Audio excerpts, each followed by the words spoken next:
Remue ménage. Remue ménage.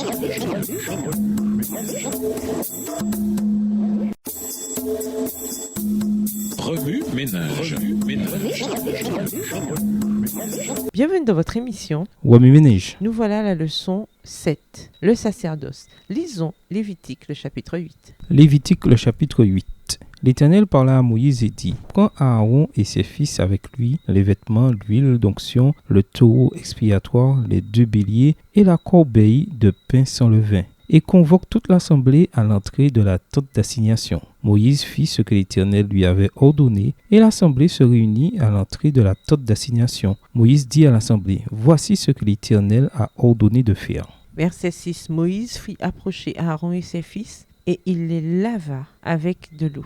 Il mit à Aaron la tunique, il le ceignit de la ceinture, et il le revêtit de la robe, et il plaça sur lui l'éphod, qu'il serra avec la ceinture de l'éphod dont il le revêtit. Il lui mit le pectoral, et il joignit au pectoral l'urim et le thummim. Il posa la tiare sur sa tête, et il plaça sur le devant de la tiare la lame d'or, diadème sacré, comme l'Éternel l'avait ordonné à Moïse. Moïse prit l'huile d'onction, il oignit le sanctuaire et toutes les choses qui y étaient, et le sanctifia. Verset 11. Il en fit 7 fois l'aspersion sur l'autel, et il oignit l'autel et tous ses ustensiles, et la cuve avec sa base, afin de les sanctifier. Il répandit de l'huile d'onction sur la tête d'Aaron, et il l'oignit afin de la sanctifier. Moïse fit aussi approcher les fils d'Aaron, il les revêtit de tuniques, les ceignit de ceinture, et leur attacha des bonnets, comme l'Éternel l'avait ordonné à Moïse. Il fit approcher le taureau expiatoire, et Aaron et ses fils posèrent leurs mains sur la tête du taureau expiatoire. Moïse l'égorgea,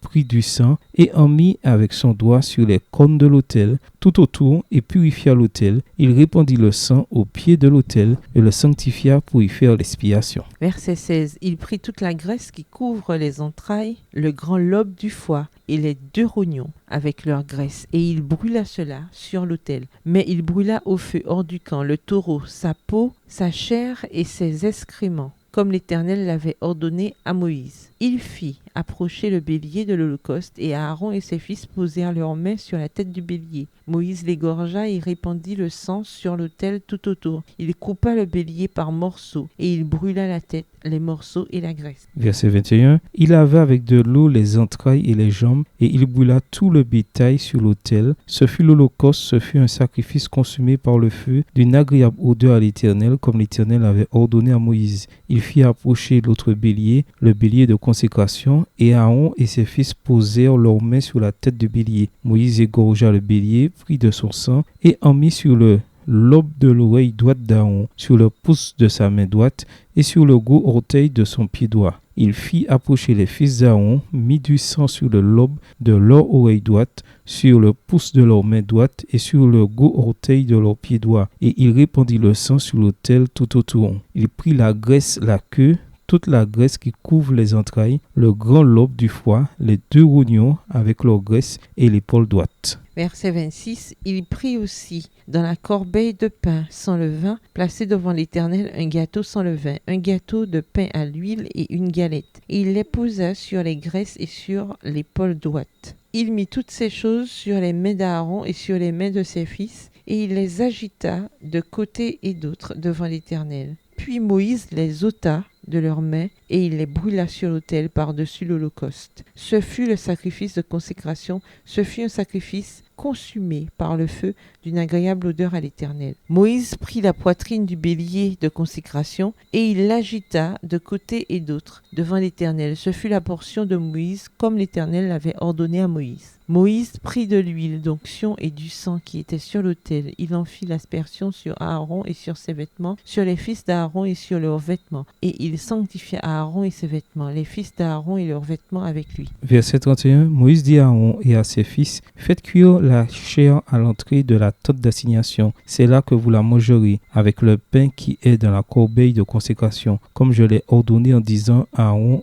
et ses fils la mangeront. Vous brûlerez dans le feu ce qui restera de la chair et du pain. Pendant 7 jours, vous ne sortirez point de l'entrée de la tente d'assignation jusqu'à ce que les jours de votre consécration soient accomplis, car 7 jours seront employés à vous consacrer. Ce qui s'est fait aujourd'hui, l'Éternel a ordonné de le faire comme expiation pour vous. Vous resterez donc 7 jours à l'entrée de la tente d'assignation, jour et nuit, et vous observerez les commandements de l'Éternel, afin que vous ne mouriez pas, car c'est là ce qui m'a été ordonné. Aaron et ses fils firent toutes les choses que l'Éternel avait ordonnées par Moïse. Introduire, tout s'impliquer. Dans Lévitique 8, nous découvrons que Dieu accorde de l'importance au sacerdoce et appelle les jeunes et les moins jeunes à participer activement à son œuvre. Ce chapitre traite d'Aaron, de ses fils et de leur consécration à la prêtrise. Cependant, n'oublions jamais qu'en raison de la quoi tout le peuple de Dieu est maintenant un sacerdoce royal. Exode 19, le verset 6, 1 Pierre 2, les versets 5 et 9. La prêtrise est peut-être l'une des valeurs les plus passionnantes du Lévitique. Les prêtres étaient chargés de diriger le culte et d'intercéder par la prière en faveur du peuple. 2 Chroniques 30, verset 27. En outre, ils enseignaient la parole de Dieu et répondaient aux questions du peuple. Lévitique 10, versets 10 et 11. Certains écrivaient et jouaient même de la musique. Plus important encore, les prêtres étaient des exemples de ce que signifie être saint dans la vie quotidienne. Lévitique 21, les versets 6 à 8. Selon la Bible, votre pasteur est censé aider chaque membre de son Église à obtenir toute la formation dont il a besoin pour être un ministre, un serviteur et un prêtre efficace. Éphésiens 4, versets 11 et 12. Car nous devons être la race choisie, les prêtres du roi, la nation sainte, le peuple qui appartient à Dieu. 1 Pierre 2, le verset 9. Lorsque les pasteurs font bien leur travail et que les membres coopèrent, les églises connaissent l'unité, la maturité et la stabilité. Éphésiens 4, versets 13 à 16.